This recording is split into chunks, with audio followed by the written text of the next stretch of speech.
कल्पना कीजिए कि आप किसी सुबह उठते हैं और आपके सामने आपका हमशक्ल खड़ा होता है। अब आपका पहला रिएक्शन क्या होगा? आप अपनी आंखों पर यकीन नहीं करेंगे। पर आप ये जान लीजिए कि ये बात ग्रेट साइंटिस्ट स्टीफन हॉकिंग ने कही थी। स्टीफन हॉकिंग ने इससे रिलेटेड एक थ्योरी भी दी जिसे मल्टीवर्स या पैरेलल यूनिवर्स के नाम से जाना जाता है। हॉकिंग का मानना था कि जिस तरह हमारा यूनिवर्स है, ठीक उसी तरह हमारे आसपास भी कई ऐसे यूनिवर्स मौजूद है जो बिल्कुल हमारी तरह ही है। इनके अपनी गैलेक्सीज, ब्लैक होल्स और शायद अपनी सिविलाइजेशन भी है। हॉकिंग अपनी बात बिग बैंग थ्योरी से समझाई थी। इनके अनुसार जिस तरह हमारा ब्रह्मांड बिग बैंग से बना था, ठीक उसी तरह हमारे यूनिवर्स के साथ कई दूसरे यूनिवर्स का निर्माण भी हुआ। और क्योंकि ये यूनिवर्स साथ में बने, इसीलिए फिजिकली भी हमारे यूनिवर्स की तरह ही होंगे। जो वैज्ञानिक हॉकिंग की इस थ्योरी से एग्री करते हैं, उनका मानना है कि जिस तरह हमारे यूनिवर्स में धरती पर सिविलाइजेशन है, उसी तरह फिजिकली सेम होने के कारण हमारे पैरेलल यूनिवर्स में भी ऐसे प्लैनेट्स है जिन पर जीवन की मौजूदगी है। वैज्ञानिकों के अनुसार एक साथ और एक ही तरीके से बनने के कारण इन्हें यूनिवर्स में जीवन की शुरुआत बिल्कुल धरती की तरह ही हुई होगी और ठीक इसी तरह आगे भी बढ़ा होगा। लेकिन ये जरूरी नहीं है कि वहाँ पर एवोल्यूशन भी इसी तरह हुआ हो, क्योंकि भले ही हमारे सभी पैरेलल यूनिवर्स हमारे साथ बना हो, लेकिन यहाँ पर कुछ ऐसी एस्ट्रोनॉमिकल घटनाएं हुई होगी जिन्होंने यहाँ पर जीवन को समाप्त कर दिया होगा। जैसे हो सकता है कि वहाँ पर एस्ट्रॉइड टकराया हो जिससे वहाँ पर जीवन पूरी तरह समाप्त कर दिया होगा। या दूसरी संभावना ये भी हो सकती है ऐसे किसी ग्रह पर डायनासोर जैसे विशाल जीवों का अंत करने के लिए किसी तरह का कोई एस्ट्रॉइड नहीं टकराया होगा और आज डायनासोर वहाँ पर एडवांस सिविलाइजेशन की तरह रहते होंगे। जिसका मतलब है कि हमारे पैरेलल यूनिवर्स में फिजिकल लॉस तो सेम है, लेकिन वहाँ पर छोटे छोटे चेंजेस के कारण परिस्थितियाँ बहुत ज्यादा अलग हो सकती है। पैरेलल यूनिवर्स को लेकर वैज्ञानिक आज तक सिर्फ यही एक थ्योरी नहीं दी है, बल्कि इसे समझने के लिए कई वैज्ञानिकों ने अपने अलग अलग थ्योरीज दी। जैसे ह्यूज इवर्ट ने मल्टीवर्स की थ्योरी को एक्सप्लेन करने के लिए क्वांटम मैकेनिक्स पर आधारित एक एक्सप्लेनेशन दिया। इस एक्सप्लेनेशन के मुताबिक हमारे आसपास घटने वाली हर एक घटना एक अलग यूनिवर्स को जन्म देती है। आप इसे इस तरह समझिए कि मान लीजिए आप इस यूनिवर्स में हमारा वीडियो देख रहे हो और आपके पैरेलल यूनिवर्स में भी आपका हमशक्ल हमारा ही वीडियो देख रहा है, लेकिन आप इस वीडियो को यहीं पर बंद कर देते हैं और आपके पैरेलल यूनिवर्स का आदमी इस वीडियो को बंद नहीं करता है।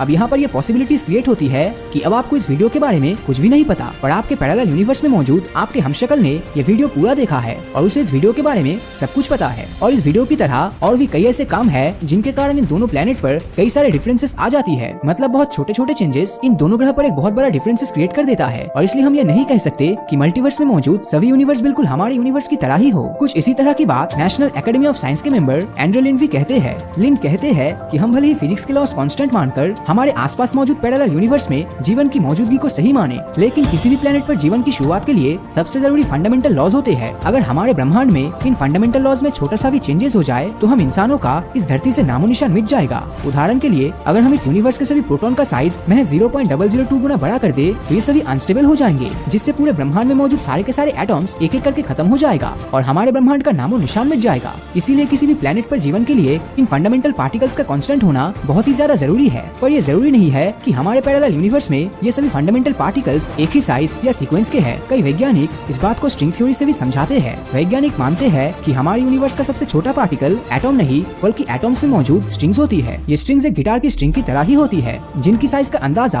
आप इस बात से लगा सकते हैं कि अगर हम एटॉम को यूनिवर्स जितना बड़ा कर दे तो ये स्ट्रिंग्स उसमें महज एक छोटे से पेड़ के बराबर होगी। लेकिन ये छोटी सी स्ट्रिंग फिजिक्स के फंडामेंटल्स में बहुत ज्यादा रोल प्ले करती है। ये स्ट्रिंग्स अलग अलग तरह की कॉम्बिनेशंस बनाकर यूनिवर्स को बनाती है और वैज्ञानिकों के मुताबिक ये string 10 to the power 1000 combinations बना सकती है। ये कॉम्बिनेशन कितना ज्यादा है इस बात का अंदाजा आप इसी बात से लगा सकते हैं कि हमारे पूरे यूनिवर्स में मौजूद सभी एटॉम्स की संख्या भी महज 10 टू द पावर 80 ही है। ये स्ट्रिंग्स ही यूनिवर्स की फिजिकल प्रॉपर्टीज जैसे इलेक्ट्रोमैग्नेटिक फील्ड, ग्रेविटेशनल फील्ड और सिंपल मैग्नेटिक फील्ड्स को बनाती है और इनके इतने ज्यादा कॉम्बिनेशंस के कारण हर यूनिवर्स में ये फिजिकल प्रॉपर्टीज अलग अलग होती है। हमारी धरती पर भी लाइफ सिर्फ इसलिए पॉसिबल है क्योंकि इन सारी स्ट्रिंग्स ने मिलकर हमारे यूनिवर्स में एक बहुत ही रेयर और रैंडम कॉम्बिनेशन बनाया है जिसने इंसानों के रहने के लिए इन सभी प्रॉपर्टीज को जन्म दिया। स्ट्रिंग थ्योरी के कारण हम ये नहीं कह सकते कि हमारे पैरेलल यूनिवर्स में भी जीवन मौजूद है, पर हम इसे नकार भी नहीं सकते। जो वैज्ञानिक स्ट्रिंग थ्योरीज का विरोध करते हैं वो एंटी मैटर की थ्योरी से अपनी बात सही साबित करने की कोशिश करते हैं। एंटी मैटर मैटर का बिल्कुल उल्टा होता है। हम जिस यूनिवर्स में रहते हैं वो मैटर का बना है, लेकिन कॉस्मोलॉजी के हिसाब से मल्टीवर्स में जितने मैटर्स है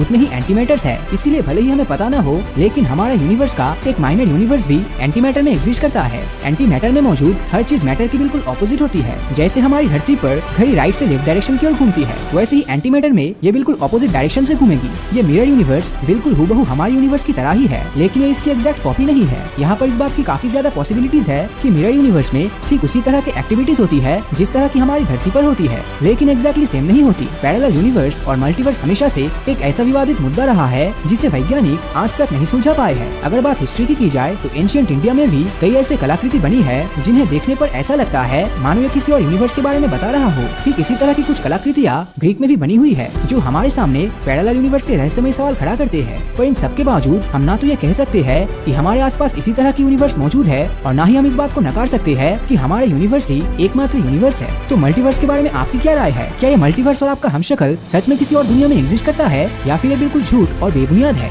आपकी राय नीचे कमेंट करके जरूर बताना। और अगर ये वीडियो आपको अच्छा लगा हो तो इस वीडियो को लाइक और अपने दोस्तों के साथ शेयर करना मत भूलना। और अगर अभी तक आपने हमारे चैनल को सब्सक्राइब नहीं किया है तो सब्सक्राइब करके नोटिफिकेशन बेल को ऑन कर दीजिए, क्योंकि मैं ऐसी वीडियोस हर हफ्ते लाता रहता हूँ। तो मिलता हूँ आपसे अगले वीडियो में, और हमेशा की तरह थैंक्स फॉर वॉचिंग।